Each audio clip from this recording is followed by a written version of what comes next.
कहानी की शुरुआत में हमें यूक्रेन की एक खूबसूरत जगह को दिखाया जाता है जहां पर माइकोला नाम का एक आदमी छोटी सी झोपड़ी में अपनी बीवी के साथ रहा करता था। अपनी जिंदगी में वो बहुत खुश था। माइकोला की बीवी आर्ट्स ड्राइंग किया करती थी। वो लकड़ी को तराश कर चीजें बनाया करती थी। लकड़ी का एंजल बनाकर माइकोला की बाजू पर बांध देती है। माइकोला पास वाले स्कूल में मैथ्स पढ़ाया करता था। वो अपनी साइकिल पर बच्चों को पढ़ाने जाता है। माइकोला के घर में कोई भी इलेक्ट्रॉनिक की चीज नहीं थी। जो वो स्कूल में होता है तो ब्रेक के वक्त टीवी पर खबरें सुना करता था। ऐसे ही एक दिन वो टीवी पर खबर सुनता है कि रूस में लोगों को मारा जा रहा है और रूस यूक्रेन पर हमला करके उस पर कब्जा करना चाहता है। अभी ये खबर सुनने के बाद माइकोला अपनी क्लास में बच्चों को पढ़ाने चला जाता है, जहां पर वो बड़े ही प्यार से बच्चों को पढ़ाया करता था। पर यहीं पर इस क्लास में एक बदमाश लड़का था जो माइकोला को बिल्कुल भी पसंद नहीं करता था। हर वक्त इन इरादों में रहता था कि कैसे माइकोला को स्कूल से बाहर निकाला जाए, पर उसने कभी भी उस लड़के की हरकतों पर गुस्सा नहीं किया। एक दिन माइकोला जब स्कूल में पढ़ाने जा रहा था तभी रास्ते में कुछ सोल्जर्स फौजियों को देखता है, जिन पर ये ज्यादा ध्यान तो नहीं देता और स्कूल चला जाता है। पर जैसे ही ये स्कूल आता है तो देखता है सारा स्कूल खाली था। तब ये टीवी पर खबर सुनता है कि रशियन आर्मी यूक्रेन में घुस चुकी है और यहाँ पर कब्जा करना चाहती है। अब माइकोला को समझ आता है कि जो इसने रास्ते में फौजी देखे थे वो रूस के थे। पूरे मामले को देखते ही ये फौरन से अपने घर की तरफ भागता है, क्योंकि उसकी बीवी घर पर अकेली थी, मगर अब बहुत देर हो चुकी थी। जब वो घर पहुंचता है तो देखता है कि रशियन फौजी उसकी बीवी को मार रहे हैं। उसकी बीवी को बचाने की वो कोशिश करता है। फौजी उसे भी पकड़कर मारने लगते हैं। माइकोला उनसे कहता है कि प्लीज मेरी बीवी को मत मारो, वो मां बनने वाली है, पर वह कुछ भी नहीं सुनते और उसके घर को आग लगाकर जाने लगते हैं। अपने घर को जलता देखकर उसकी बीवी जैसे ही उठकर उन फौजियों पर पत्थर मारने लगती है तो एक रशियन फौजी उस पर गोली चला देता है, जिसकी वजह से माइकोला की बीवी मारी जा चुकी थी। माइकोला अपनी बीवी की लाश के पास बैठकर जोर जोर से रोता है। तभी तो यूक्रेन के फौजी आते हैं और उसकी पहचान करने के बाद उसकी बीवी की मौत पर बहुत अफसोस करते हैं और उसकी बीवी के लिए कब्र खोदकर माइकोला से कहते हैं कि अपनी बीवी को यहाँ पर दफना दो। अब माइकोला अपनी बीवी को दफनाकर अपने घर को देख रहा था। रशियन फौजियों ने उसकी बीवी को भी मार दिया था और उसके घर को भी जला दिया था, इसलिए अब वो बदले की आग में जल रहा था। वो रशियन फौज से बदला लेना चाहता था, इसलिए वो फौजियों से कहता है कि प्लीज मुझे भी आर्मी में शामिल कर लो, मैं भी फौजी बनना चाहता हूँ। ये सुनकर वो फौजी माइकोला को अपने साथ ले गए थे, पर जाने से पहले माइकोला अपने साथ उसकी बीबी का दिया हुआ वो एंजिल रख लेता है, जो उसकी बीबी ने उसकी हिफाजत के लिए बनाया था। जब ये बेस पर आता है तो यहाँ के कमांडर इसको फौज में शामिल नहीं करते। वो कहते हैं कि क्या पता है कोई जासूस भी हो सकता है, पर माइकोला कमांडर को बताता है कि रूस की फौज ने मेरी आंखों के सामने मेरे घर को जला दिया और मेरी बीबी को मार दिया, इसलिए मेरे पास जीने की अब कोई वजह नहीं है। मैं रूस की फौज को मारकर ही दम लूंगा। मैं अपने देश को बचाऊंगा ताकि रूस की फौज यहाँ पर किसी और के घर को ना जला सके। ये सुनकर कमांडर को माइकोला को आर्मी में शामिल करने के लिए तैयार हो गया था। उसकी ट्रेनिंग अब शुरू हो जाती है। माइकोला को बंदूक के बारे में कुछ भी नहीं पता था। जब सभी फौजी बंदूक को असेंबल कर रहे थे, यानी कि उनके हिस्सों को जोड़ रहे थे, तो माइकोला उनके सामने सबसे ज्यादा देर में बंदूक को असेंबल करता है, जिससे सभी फौजियों को यही लग रहा था कि माइकोला कभी भी अच्छा फौजी नहीं बन पाएगा। मगर माइकोला अपनी सारी जान अपनी ट्रेनिंग पर लगा रहा था कि वो अच्छे से अच्छा फौजी बन सके। एक दिन ऐसे ही ट्रेनिंग वो कर रहा था तो अपने वो सीनियर से कहता कि मुझे माइकोला कहकर मत बुलाइए, मुझे रेवन कहिए। तभी उसके सीनियर उस पर हंसने लगते हैं। वो कहते हैं कि खुफिया नाम ऐसे ही किसी को नहीं मिल जाते, उसके लिए इंसान को मेहनत करनी पड़ती है। अब माइकोला अपनी जी जान से ट्रेनिंग कर रहा था। रात को जब सभी सिपाही सो रहे होते हैं तो माइकोला अपनी प्रैक्टिस करता रहता था। एक दिन उनका कमांडर सबसे कहता है कि हमारे पास स्नाइपर निशानेबाज की कमी है, कौन है तो तुम में से स्नाइपर बनना चाहता है। इनमें से बहुत कम लोग थे जो अपना हाथ ऊपर करते थे। तभी इन्हीं में से माइकोला भी था जो अपना हाथ ऊपर कर लेता है। सभी उसे देखकर हंस रहे थे। कमांडर उससे कहता है कि तुम्हें तो बंदूक भी सही तरह से असेंबल नहीं करनी आती, तुम क्या स्नाइपर बनोगे। माइकोला कहता है कि मैं अच्छा स्नाइपर बन सकता हूं, आप मेरा कोई भी टेस्ट ले सकते हो। कमांडर उसको टेस्ट लेते हुए कहता है कि तुम्हें सिर्फ 20 सेकंड में इस बंदूक को असेंबल करना होगा। अब माइकोला अपनी आंखों पर पट्टी बांधकर बंदूक को जोड़ना शुरू करता है और सिर्फ 18 सेकंड में उसने बंदूक को असेंबल कर दिया था। ये देखकर सभी हैरान हो गए। जो लोग पहले इस पर हंस रहे थे वो अब इसके लिए तालियां बजा रहे थे। इसके बाद माइकोला की स्नाइपिंग की ट्रेनिंग शुरू हो गई थी। माइकोला जी जान लगाकर स्नाइपिंग की ट्रेनिंग कर रहा था। अब इसके बाद वो दिन भी आ गया था जब सभी स्नाइपर्स को उनकी बंदूकें दी जाती हैं। जहां पर सबको अच्छे मॉडल की बंदूकें दी गई थी, वहीं पर माइकोला को पुरानी बंदूक दी जाती है जो सही से काम भी नहीं करती थी। जब माइकोला अपने सीनियर से कहता है कि सर मुझे भी नई बंदूक चाहिए, तो उसका सीनियर उसे गुस्से में जवाब देता है कि पहले तुम्हें खुद को साबित करना होगा कि तुम एक अच्छी स्नाइपर हो, तभी तुम्हें बंदूक दी जाएगी। अब सबकी ट्रेनिंग शुरू हो गई थी। इसका सीनियर सबसे कहता है कि जब तुम अपना निशाना लगा रहे होगे तो तुम्हें चाहे कोई भी परेशानी आ जाए, तुम अपने टारगेट से नहीं हटोगे और अपने टारगेट पर पूरा ध्यान लगाकर निशाना लगाओगे। सीनियर सभी के पास बारी बारी आता है और सबके पास गोलियां चलाता है। जो भी स्नाइपर जरा सी भी गोली लगने की डर से हिलता है, उसको ट्रेनिंग से बाहर कर दिया गया था।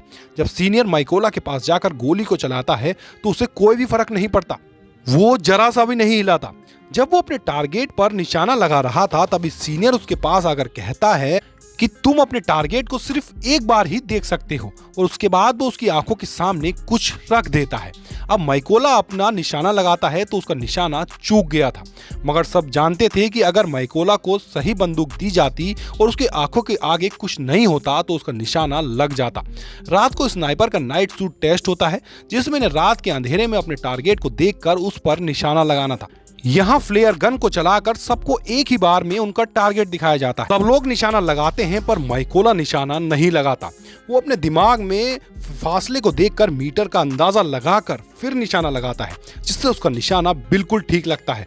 जो आज तक किसी ने नहीं किया था वो माइकोला ने कर दिखाया। सबका अब रिजल्ट आ चुका था। सीनियर माइकोला को सैल्यूट करता है और कहता है कि तुम पास हो चुके हो।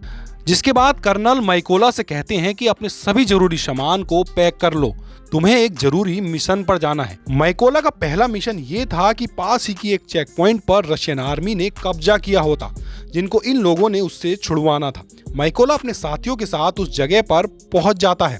इन सबको एक एक टारगेट दिया गया था। सभी अपनी पोजीशंस ले लेते हैं जहां पर बैठकर इन्हें निशाना लगाना था। जब ये इन पर शूट करने वाले होते हैं तो देखते हैं कि एक गाड़ी चेक पॉइंट की तरफ जा रही थी। कर्नल सबको गोली चलाने से मना करता है। वहीं पर रशियन आर्मी गाड़ी को रोक लेती है, जिसमें एक कपल कहीं पर जा रहा था।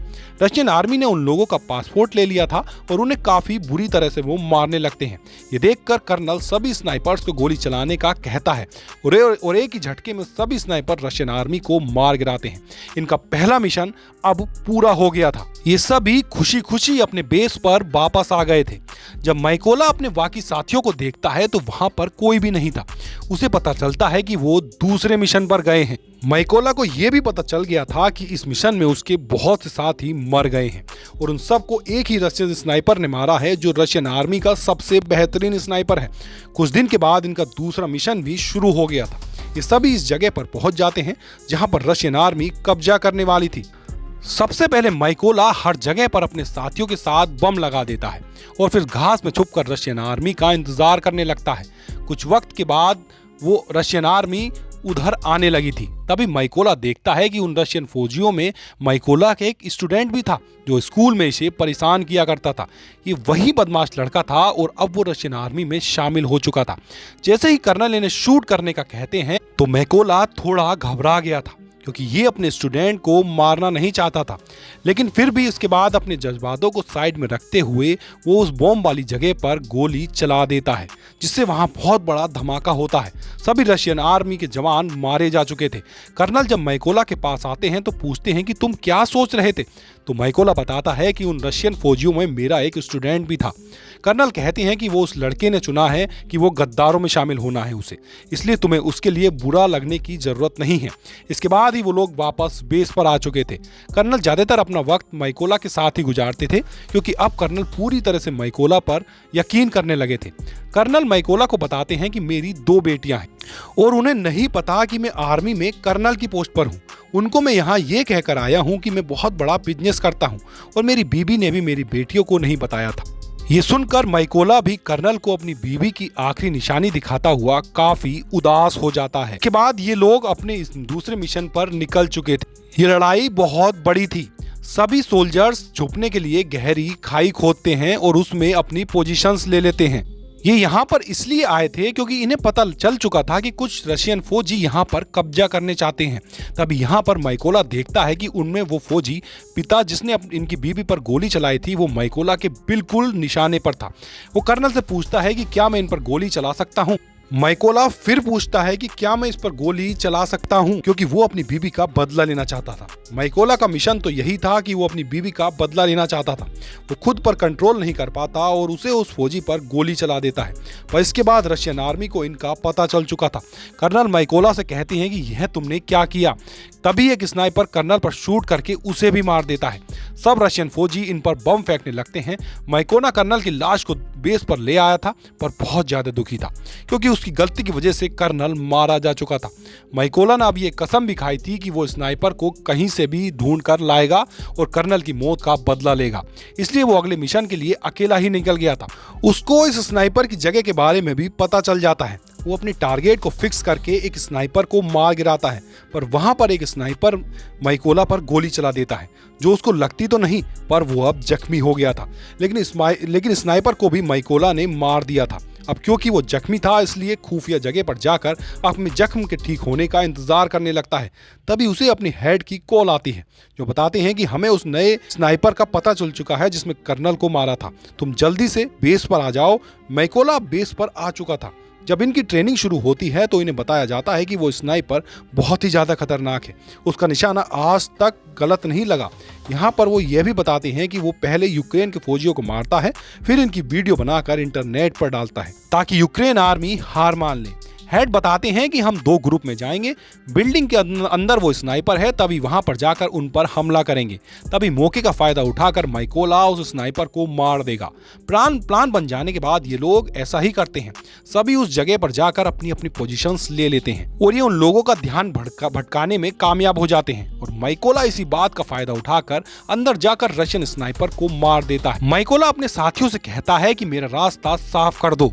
ये सुनकर सभी माइकोला के साथी रशियन आर्मी पर गोलियां चलाकर उन्हें मार देते हैं। अब अंदर जो स्नाइपर छुपकर बैठा था जिसको माइकोला मारने के लिए आया था, वो सोचता है कि कोई भी फौजी उसकी बात का जवाब नहीं दे रहा। तब वो छत पर ऊपर जाकर चेक करने जाता है। वो देखता है कि वहां पर जो रशियन स्नाइपर था वो मर चुका था। ये देखकर वो वापस से अपनी पोजीशन पर आ जाता है। जब वो सामने माइकोला की बीबी का बनाया हुआ एंजल देखता है तभी माइकोला ऊपर से छलांग लगाकर उस स्नाइपर को मार देता है। जब दूसरे स्नाइपर को इसकी आवाज आती है तो माइकोला उसके पास भी एक बॉम्ब फेंकता है और उस स्नाइपर का भी काम तमाम हो चुका था। लेकिन यहाँ पर हम देखते हैं कि जो वो स्नाइपर छत पर चेक करने गया था तो उसके फोन करके रशियन आर्मी को बुला लिया था, इसलिए रशियन आर्मी उधर आ रही थी। किसी को भी नहीं पता था कि उनके स्नाइपर मारे जा चुके हैं। इसलिए जब वो अपने स्नाइपर को कॉल कर रहे थे तो कॉल माइकोला उठाता है और उन्हें कहता है कि तुम्हारा वक्त अब खत्म हो चुका है। ये कहकर वो रशियन के ट्रक ड्राइवर पर गोली चला देता है जिसमें सभी रशियन फौज भी बैठे थे। इसलिए अब वो बाहर आ गए थे, लेकिन वो ये नहीं जानते थे कि यूक्रेन के स्नाइपर इन पर पहले ही निशाना लगाकर इंतजार कर रहे हैं। तभी वो सब इन पर गोलियों की बारिश कर देते हैं। सभी को मारने के बाद माइकोला अपनी बीबी की कब्र पर जाकर उदास मन से कहता है कि मैंने तुम्हारी कातिलों और अपने दुश्मनों से बदला ले लिया है, मगर अब मुझे अपने मुल्क की हिफाजत करनी है, इसलिए मुझे अब जाना होगा। इतना कहकर वो अपने अगले मिशन पर निकल जाता है और यहीं पे स्नाइपर की ये कहानी खत्म हो जाती है।